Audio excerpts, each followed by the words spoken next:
Good morning, students. Today we are going to study about reproduction in Lycopodium. And a small point which I have to tell you before that, we were talking about the anatomy of the root and stem of Lycopodium. In that, a very small portion is the anatomy of leaves in Lycopodium.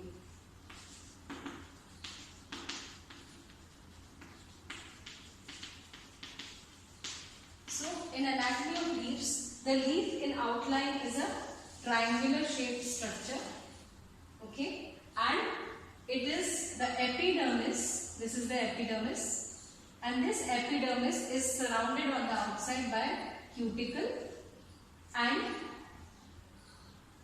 in between the epidermis, stomata are present, and these stomata are generally present on both the adaxial and the abaxial surfaces equally. That's why it is mostly amphistomatic. But also there may be in some species stomata are present only on the lower surface, so it is hypostomatic. And the cuticle is there, stomata are there, epidermis is there. After that there is an undifferentiated mesophyll,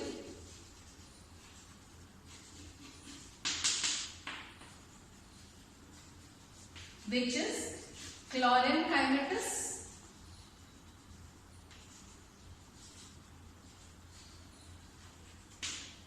because chlorophyll is present in the parenchymatous cells. That's why it is known as chlorenchymatous. And there is a central vascular bundle with xylem in the center and outer phloem is present. So this is the structure of the microphyllous leaf in Lycopodium. Now we come to the vegetative reproduction. Reproduction in Lycopodium is by two methods. First is vegetative reproduction. Now vegetative reproduction, so that the plant multiplies, is by, we can say, by bulbils, by gamete, by adventitious buds,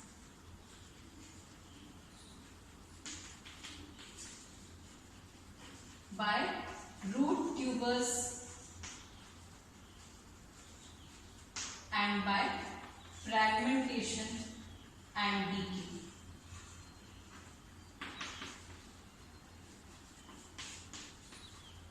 These are the methods of vegetative reproduction in Lycopodium. Now bulbils are generally present in the Urostatia subgenera of Lycopodium. Here the bulbils are generally in the form of scale leaves, fleshy scale leaves present in the axil of the main stem. So these bulbils separate from the main plant and they grow into a new plant. Then gamete is also an important vegetative concentrated body which can separate and form a new plant. Then adventitious buds are present at various levels on the stem. They can separate and form a new plant.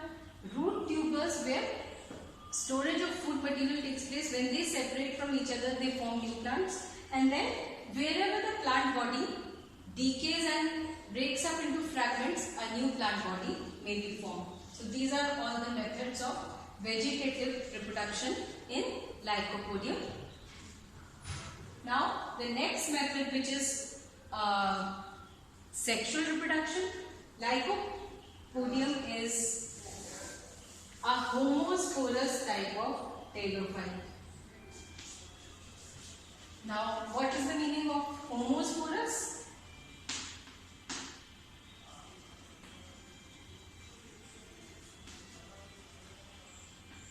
Where the spores are formed on the plant body are of the same type. Some बीजाणु, तो जो इसमें हम विभेदन नहीं कर सकते गुरु बीजाणु बीजाणु या लघु बीजाणु में सारे बीजाणु एक ही प्रकार के होते हैं और बीजाणु धानियां भी एक ही प्रकार की होती है। तो as you know that lycopodium bears cone or strobilus, plural में strobili. And what is a cone or strobilus? It is a loosely or compactly arranged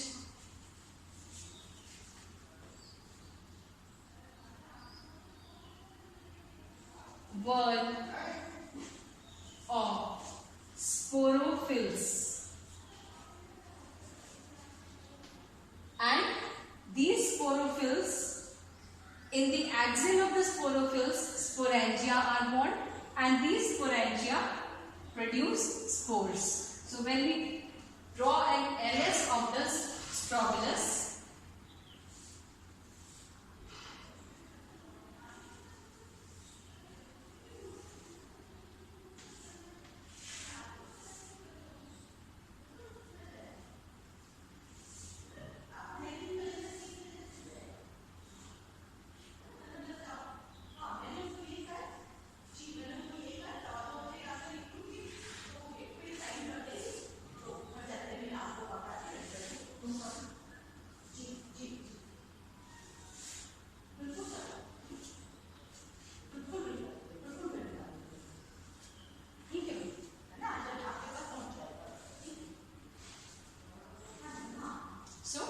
this is the LS. Here what we see, this is a leaf-like structure, the sporophyll, and in the axil of this sporophyll is a spherical rounded structure, and on the abaxial surface of the sporophyll there is the sporangia. Now these sporangia, it is singular sporangium and plural sporangia. Now every sporangium contains sporogenous tissue,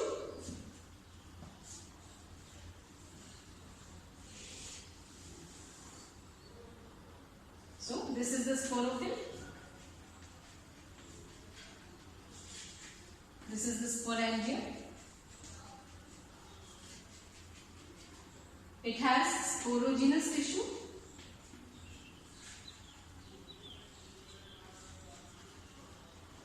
and sporogenous tissue, this sporogenous tissue undergoes divisions to form spore mother cells,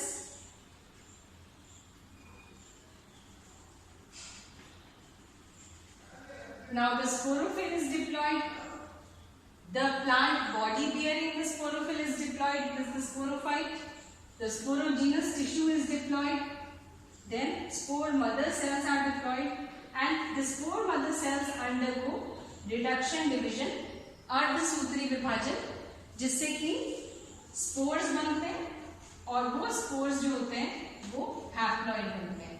तो एक spore mother cell से 4 spores बनते हैं और एक spore mother cell diploid होता है, उसमें अर्धसूत्री विभाजन होता है जिससे 4 स्पोर्स बनते हैं और 4 स्पोर्स हैप्लॉइड होते हैं। तो जितने स्पोर मदर सेल्स होंगे उससे 4 टाइम्स स्पोर्स बनेंगे। तो ये स्पोर्स सारे इसी के अंदर प्रेजेंट है। अब स्पोर्स क्योंकि ये होमोस्पोरस है तो स्पोर्स एक से है। स्पोर जब जर्मिनेट होता है तो क्या होगा,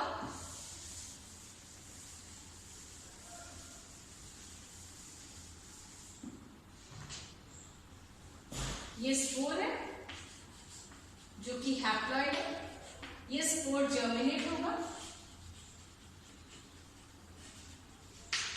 स्पोर जर्मिनेट जो होगा वो एक्सोस्पोरिक टाइप जर्मिनेशन हो जाएगा उसका, और उसके बाद ये आपको पहले बताया था कि ज्यादातर होमोस्पोरस स्पीशीज में एक्सोस्पोरिक होता है और फिर स्पोर्स जर्मिनेट करके प्रोथैलस बनाते हैं।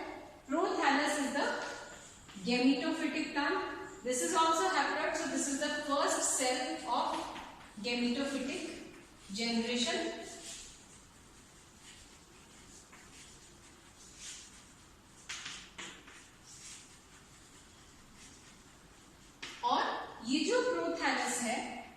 हार्ट शेप स्ट्रक्चर है, थैलॉइड है, हैप्लॉइड है और इस पे राइजोइड्स प्रेजेंट होते हैं और इसी पर आर्किगोनिया और एंथ्रीडिया दोनों प्रेजेंट होते हैं।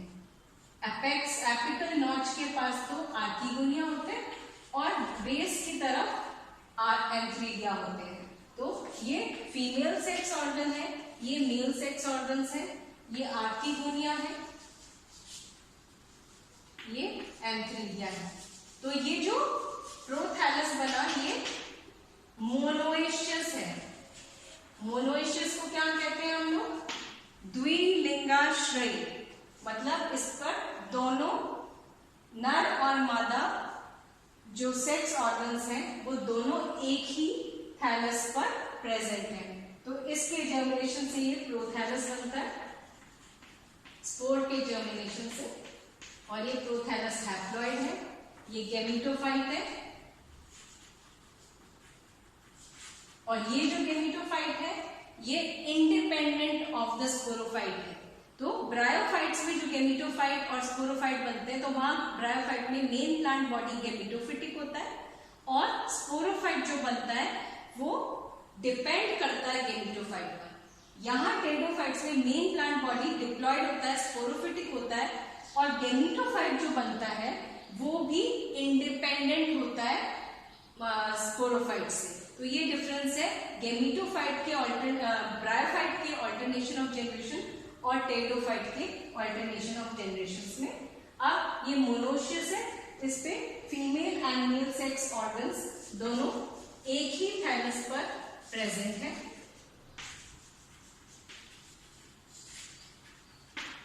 ठीक है, अब ये सेक्स ऑर्गन्स आपको इनका डिटेल मैंने जो स्ट्रक्चरल डिटेल है वो पहले जब हमने जनरल कैरेक्टर्स ऑफ टेरिडोफाइट्स पढ़े थे तब बताया था। तो ये आर्किगोनियम जो है इसमें एग सेल बनेगा, एंथ्रीडियम में जो गैमेट्स हैं वो बनेंगे और फिर उसका आगे जो फॉर्मेशन होगा आगे लाइफ साइकिल में वो हम कंटिन्यू करेंगे। यहां तक हम यही आज स्टडी करते हैं। Thank you.